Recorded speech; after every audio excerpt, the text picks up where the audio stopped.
السلام عليكم reer TikTok waa idin salaamay maanta waxaan idin wadaa muuqaal cusub. I'm so exciting guys. Alaab cusub oo TikTok igaga imaada oon ka iibsaday alaabta waxaan ku dhahay in muddo ay niyadeeda ku jirto mar walba iga soo horbaxay waa leexaysiinaya ma fahanteen. Alaabtan waxa waaye alaab caadi ahayn oo loo ooyay waxa waa jirkaaga haddii aad miisaan ka dhimaysid oo wafaad ku saaran yahay alaabtan isticmaal waxay ka caawin doontaa in uusan maqaarka ka soo laalacshoomin. gabadha halkan sawirkeeda idin soo dhigaayo markay miisaanka lahayd iyo markay iska riday sirta ay xeetaa maaragtay maqaarkeeda ugu adkaado waxay tiri afaarahan ayaan mar walba marsan jiray. Okay hadda maxaa waaye waa garsliin iyo xeetaa rose water waa wada naqaanaa normally waa la wada isticmaalaa marka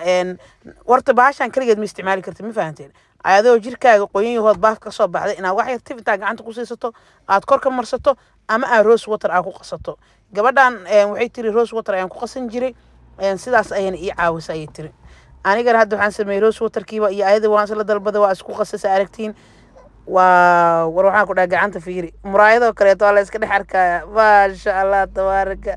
war waxaan ku dhahay guys linkiga dhinaca bidixda idin dhigay maasha Allah adana waxaan ku dhahay leega ilaawin aad iyo aad ugu mahadsantihiin. haddii muuqaalkan YouTube channelkayga aad ka daawatay